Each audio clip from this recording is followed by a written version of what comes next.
Listen, everybody's been looking forward to this main event out of the fight night. Obviously, the pay-per-view is huge, but when you look at this fight between Ortega and Zombie, where do you think it gets won? Like, what's the most key area that somebody has to dictate to win this fight?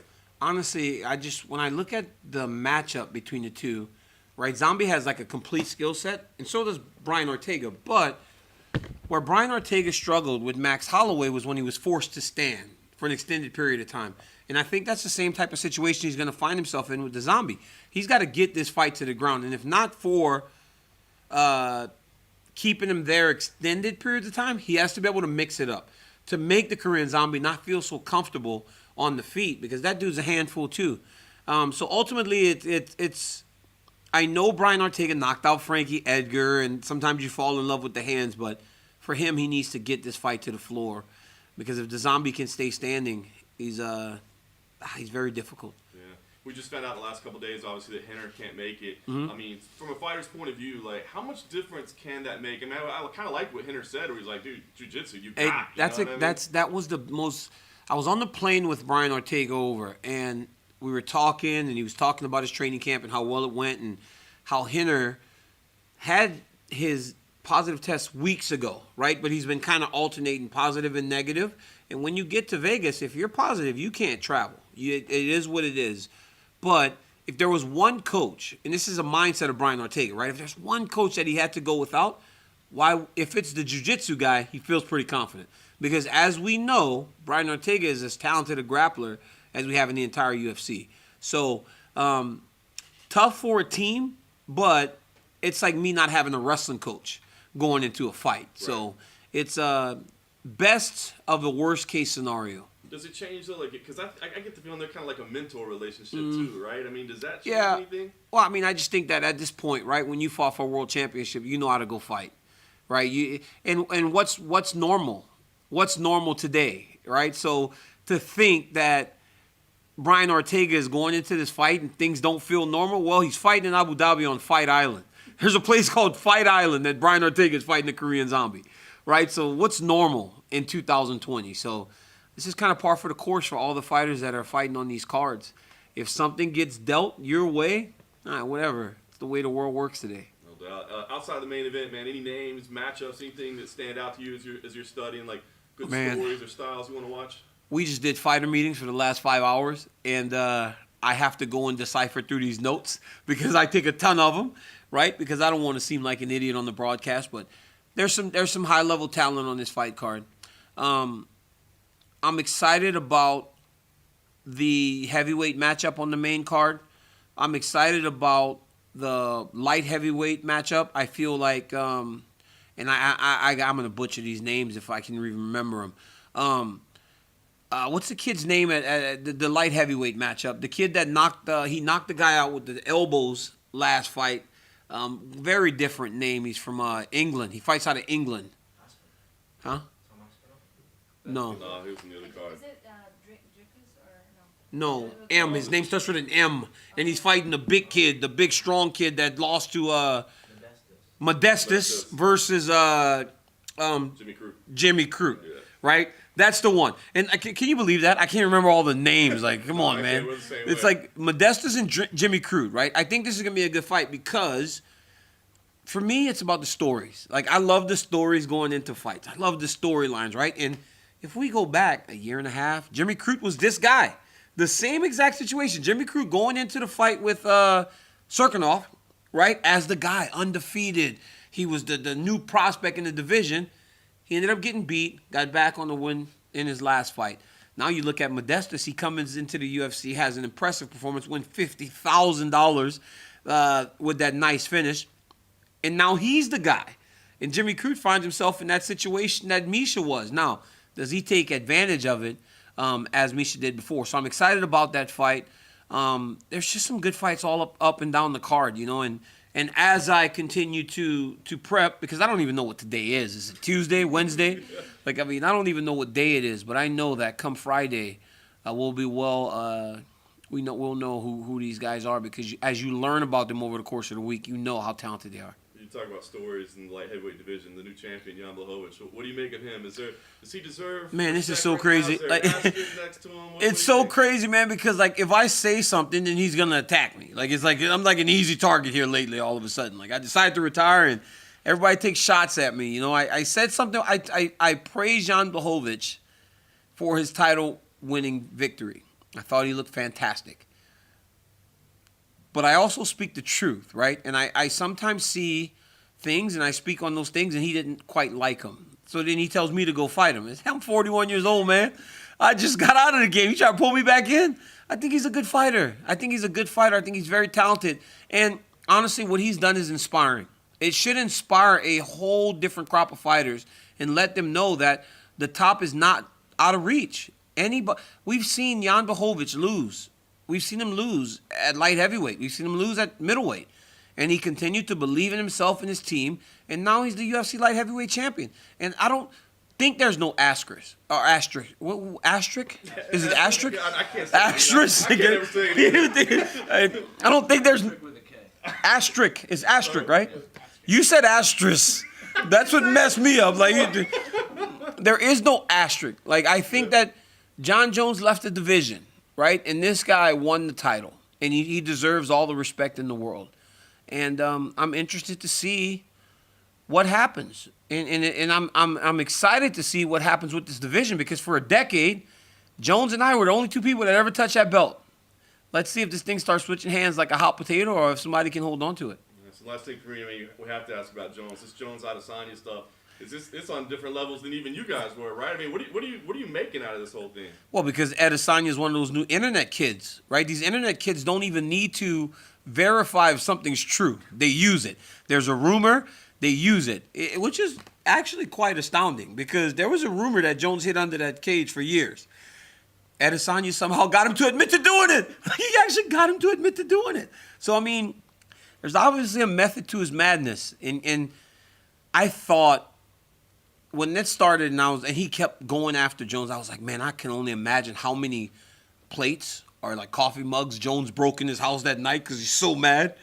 But then when he got him to admit that, it was nuts. But Jones has had some good comebacks too. You know, it's been good. And if you're Israel Adesanya, you just don't fight him.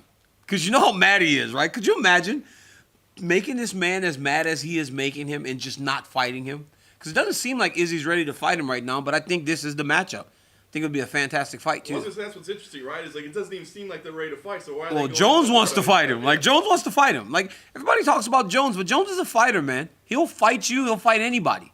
And he wants to fight Adesanya. But Izzy won't even fight him, like, which is the most... It's like just like picking on somebody constantly, but at a distance. Like, I'm away from you. And I'm not saying Adesanya's scared, but Adesanya says, I need my time.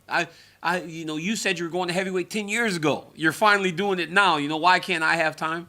It's very fascinating the way that these two interact with you. It's nasty, but these rivalries tend to get nasty. I mean, Jones and it was not nice, and they tend to get nasty, but that makes it fun for fans. You think they will fight at some point? I hope they fight at some point. I think it's a very interesting matchup. And I think that Adesanya is just improving every time out. So if I'm Jones, I'm fighting him sooner than later if I can get him in there. Because remember, this guy's only been here for a couple years. And now he looks like he's going to hold the belt forever. I mean, what he did to Paulo Costa. Paulo Costa's still delusional. I mean, I like Paulo Costa. Paulo Costa's like, sign the contract. What contract? There's no contract, Paulo. It's not coming. Like, after what happened a couple weeks ago, there's no contract coming. Like, just go fight somebody and just take it. Like, but then I'm like, Izzy, leave him alone, man. You keep picking on Paulo Costa. He's dead. Paulo Costa's dead. Leave the dude alone. You're putting pictures on the internet of the guy. Kick him when he's down. It's a different world these guys are operating in today, man. Usually, you win and you kind of move on. But, man, for days, I started feeling bad for Paulo Costa. And then when he started responding, it actually got worse. Like, come on, man. Just take your licks. Just take your licks and just don't even say anything. If John Jones had admitted to you he'd hidden under a cage to avoid the drug stats, would you have asked the commission to investigate that? Because he technically just admitted to avoiding a drug stats. Like, Well, yeah, I mean, but, if you find out that he was doing something wrong, you're not surprised, right? So it's like, what are you going to do? Go down this same path? So I don't think you. I mean, I don't know. I really don't know. I don't know. I don't know. Would the move for a Jones-Adesanya fight be to have Israel fight Yan for the world title first, and then make that a 205-pound world title? See, now I never thought about that. That's interesting. Having Izzy go up. See, because here's the dilemma with the fight. What weight are they going to fight at? Right? Because now that Jones is putting on weight, does Jones want to come all the way back down to 205? That's championship weight. That's not easy for him. It was never easy for any of us. Making 205, is awful. It was awful. And it's awful. It's hard for Jones, too. He's a big guy.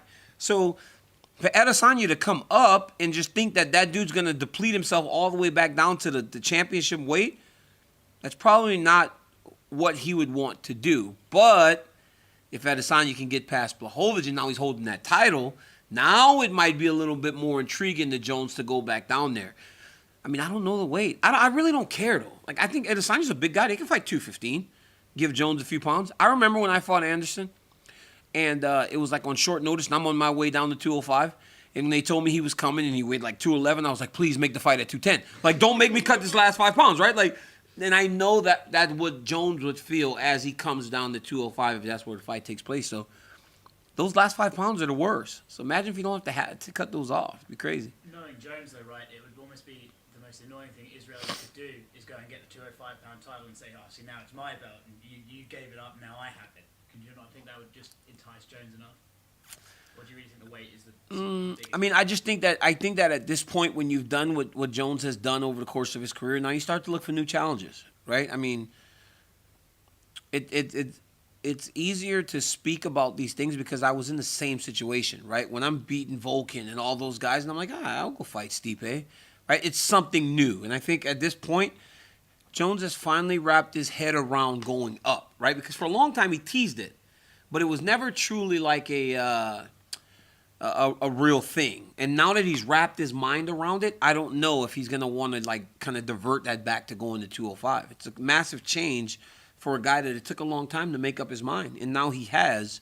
So I don't know. I don't know if he's willing to go back down there. Was there something for Izzy wanting to clean out middleweight first? He does want to be the greatest middleweight. Yeah. Yeah, and he doesn't seem to. I mean, he's a big guy, but he doesn't seem to struggle to make the weight, right? He steps on the scale. He always looks pretty good. He doesn't look like he's dying when he steps out there. I mean, you've seen guys step on the scale. Max Holloway at 145. Like, you see guys looking like they're about to just fall over. Izzy doesn't look like that when he's making 185. So you can tell that he's a true middleweight.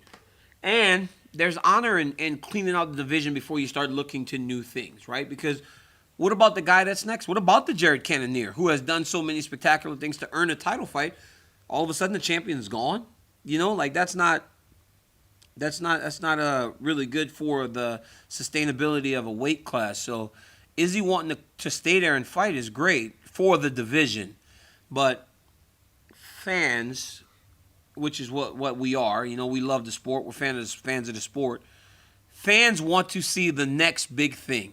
And the next big thing is Izzy versus Jones. And Jared Cannonier is a dangerous guy if he can get past Robert Whittaker, because I believe that it comes down to matchups, right? Robert Whittaker wins. Do you make Whittaker versus Adesanya 2 already? Or do you kind of start going, now it's time for the Jones fight? Cannonier is something fresh and something new. People can get excited about it. And then looking at Jan's win against Dom's obviously coming off that 5-round fight against Jones. Do you think he got maybe a little overconfident knowing he just went 5 rounds with him? Man, everybody's ready to coronate that man. That's why you go in there. You can't. When you're going there for a coronation, you're about to become the king. Plans don't always work. Honestly, plans don't always work. You think it's happened on so many occasions. And I've said this time and time again. I go, Dom was supposed to go there and get his belt. Because I was one of the people thinking that too. Like, it's Dominic Reyes' fight to win. He went 5 rounds with the man. And now he's fighting a guy that, we've seen lose. But you don't know that Jan Blachowicz is a new person today opposed to who he was back then. So, I don't know if he got overconfident. I think that Jan Blachowicz just hit him. And he must hit really, really hard. Because when he's hitting these dudes, they just fall down. He about killed Luke Rocco, my boy. I love my boy, my dear boy Luke. He almost killed Luke. When he hit Dominic Reyes, He beat somebody up before Dominic Reyes, too. Oh, it was Corey Anderson. He almost killed Corey Anderson. And then when he hit Dominic Reyes and his eye just like exploded, or his nose, I was like, oh my goodness, he's in trouble. He got beat the whole time. And Jan, and I've said this, and this is probably, he gets mad, I go, he's kind of slow. Right, Jan is a bit slow. His hands move, his movements are slow. But maybe he's faster in there, right? And you think that he's moving slow on TV, but he was hitting Dominic, and he was moving forward the whole time. And once he hit him, boy, put him out. That Jan Blachowicz is something else, man. Do something else. Big, strong dude, too. Like, just big and strong. Just, you know, if you get hit by him, you're going to have bruises everywhere he hits you. Nasty. Do you see anyone beating him moving forward? Do you think he holds on to that belt? Man, you guys are really going to make Jan Blachowicz get mad at me. Keep asking me questions about. I don't know. I think Glover Teixeira is a problem for him. I mean, the dude that Glover's fighting, Thiago Santos beat him. Right? Like, Thiago Santos beat him. So, like, how can you be confident in anything? Right? When you went into those title fights, right? You watch an Adesanya fight, you feel pretty confident that he's probably going to hold on to that belt. You go into a Jones fight, right? You see me in Rumble fight, or you see me in Vulcan, you're like, dude's probably going to keep his belt. But you don't know anymore. You know, these matchups are so... Khabib Nurmagomedov, it's very difficult to pick somebody to beat Khabib Nurmagomedov. That Piotr Jan. Like, is somebody really going to be Piotr Jan? I mean, Davison Figueiredo. Like, these dudes are like guys that you... When they go into those title fights, you're like, it's going to be very tough. Amanda Nunes. I mean, is somebody going to get the belt off him? No. But I think he's the guy that, with the way the division is and the way he matches up with him, because he doesn't wrestle... And when he gets taken down, at times he struggled before. But I'm not even judging him on those struggles from the past, because obviously he's a new person. You take Jan Blachowicz down today, he might just get right back up. You know, so it's like you don't know. But because of those matchups, I don't know if I feel as confident in that title reign as I do in the guys like Adesanya, Usman, Nurmagomedov, Jan. Volkanovski's another guy that's going to have a tough time. Volkanovski can hold the belt for a long time. But he's got so many sharks in the water that it'll be difficult. You were talking about Paulo Costa and Adesanya. I don't know if you got to anybody asked you about the celebration. Oh man, I just want to hear your thoughts. That was crazy, man. That was crazy. I mean, that was just crazy. Like, I mean, it was crazy. I've never seen anybody do anything like that. But Israel Adesanya is the same guy that in his UFC debut. You guys remember this on Fox? Izzy walks up to the pole and acts like he pulls himself out and pisses on the side of the octagon. He's like, this is my home now. This is my territory, right? Marking his spot. So it's like, I mean, you can't be surprised by anything Adesanya does anymore. That was crazy, man. That was crazy. But here's the thing, though. People make, like, comments about him, and they make these references about his personal life, and don't think that I'm implying anything, because I don't want this dude's mad at me, but it's like, then he plays into it. Right? A lot of times when people say stuff about you, if you play into it, it makes them shut up. And I think Izzy did it to Paulo. But, I mean, that's as disrespectful as it gets. Like, you don't... That's why I said, hey, leave him alone, man. Dude's dead. Like, dude's dead. Leave him alone. I mean, you can't do anything more to him. Like, leave him alone, bro. Like, come on, man. Leave this guy alone, man. And I like Paulo Costa, too. I felt bad for him. I felt really bad for him. Because he didn't deserve to get it like that. That was awful.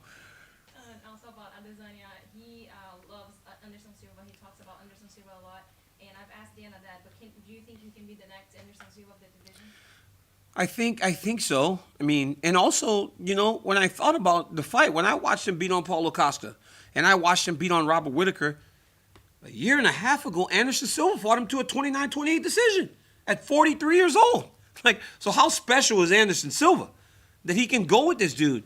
And as you said, he loves Anderson. So maybe it was respect, right? Maybe he respected Anderson so much that he couldn't truly just let himself go. But yeah, I think he's gonna hold that belt for a long time, man. Because I love Jared Cannonier. I think he's the man. But when I look at the style matchup, I'm like, what's he gonna do to Adesanya? Is he gonna be able to grab him, take him down? Is he gonna be able to knock him out? Like, what's he gonna do? I don't see. I'm looking at thinking about the 85-pound weight division and Rob, and who's a fantastic guy and great champion. Yoel Romero, he's beating him, you know, and Jared's going to be the next guy he might fight if he beats Rob. When you look at the contenders, it seems kind of tough to find a guy that can beat this dude. also because he's only just starting. It's not like Adesanya's been here for 5 years, right? He's been fighting in the UFC for 2 years. That's insane. And last one for me, about your social media. Of course, you're a very positive guy, and you like to interact with people. But your last tweet, you're kind of like getting into like a little argument with some people that were, talking. Yeah. Because of Khabib and how you were. They're so stupid. Like, they're so stupid, right? Like, I thought you're Khabib's friend. Hey, because I'm Khabib's friend doesn't mean that I can't say that Conor McGregor's a good fighter. Or does it take a freaking genius, right? Do I have to be wearing... Does it take a genius to realize that if Conor McGregor wins 2 fights in a row, he's probably going to get a title fight? Like, come on, this is not rocket science. He beat Cowboy, and if he fights again and Khabib beats Justin Gaethje, they sold 2.5 million pay-per-views last time. They made a boatload of money. Why wouldn't I want that for my friend to fight a guy that he's beaten before, but also to see one? I was in the arena. I helped stop the fight. But because so many celebrities and people wanted tickets, I paid $10,000 for me and my family to watch Khabib fight. So if I'm paying $10,000 to go to Khabib's fight, then he is my friend. Because I'm not paying $10,000 for anything. Right? But I knew that was his moment, man. That was the biggest moment that he was going to experience. And I wanted to be there to support him as a teammate and as a friend. And then I went in there and stopped the fight, and Dana gave me all my money back. So it worked out, right? So I got to go to the fight for free. Because I was helping stop the fight, I actually got to go for free. But it's like he's one of my best friends. He's a great guy. He's loving. He's so loyal. He's so loving. But if he gets to fight a guy that he beat before and make another $20 million, I'm all for it. So these idiots on the internet are so stupid. It's like I don't understand if they're just trolling you or if they believe some of the points that they make. It just does not make any sense. And I sit on my show on Mondays now and I talk about all these topics. And it's going to make some people happy. It's going to make some people mad. But the reality is, it's like First Take. People get mad at Max and Stephen A. every day.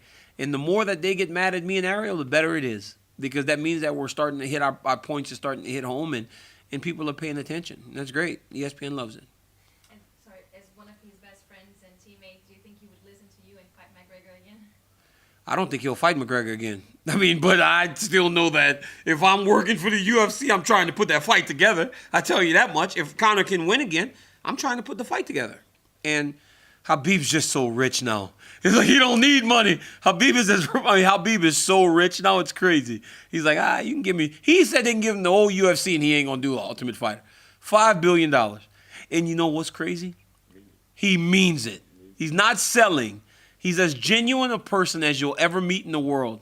And if he says something, he usually means it. He's not number one bullshit guy. He tells you the truth. And I believe Khabib. But I would like him to fight Conor for sure. Me? Yeah. No, I'm Daniel Cormier. I know, we do that to each other all the time. Remember, I was like, put your eyes down to me, Khabib. He goes, I'm champion too, brother. And I was like, no, I've got 2. That's when I had 2 belts. And he's like, okay. But no, he's a sweetheart, man. Like, to get to know Khabib is to be better. Like, the more you get to know him, you're a better person for it because he is an absolute sweetheart. And to see, I sent him a video. There was a video floating around the other day of him fighting, was it Gleison Tibau when he was throwing all those weird punches? The one that he almost lost. What was the one he almost lost? And he was like kind of jump punching and like I said, hey, Khabib, the next time someone tells you that you didn't get better by coming to AKA, look back at this in 2012 when you were just diving at people's legs and everything. He was like, okay, brother, I get it. He's a sweetheart, man. And I'm so excited to see him when they come into the bubble. Let's talk about Khabib's next fight. How do you see the whole fight playing out? Yep. Like, what are the strong sides for Justin? What are the strong sides for Khabib? Toughest fight, I think it's the toughest fight in the division for him. I think Justin Gaethje is an absolute stud.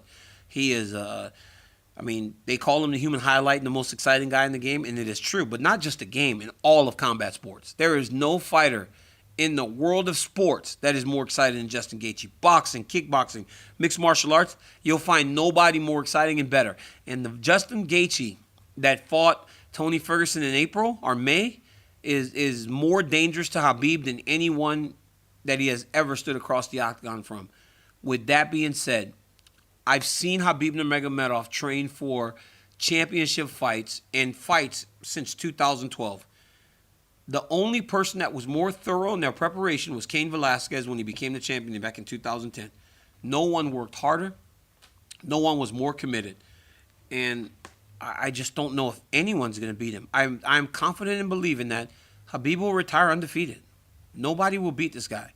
He is too committed to who he's supposed to be to get beat by anyone. So Justin will fight a good fight, and I'm calling the fight, right? So I'm going to be as unbiased as I can possibly be in this fight, and I'm going to do my job to the best of my ability.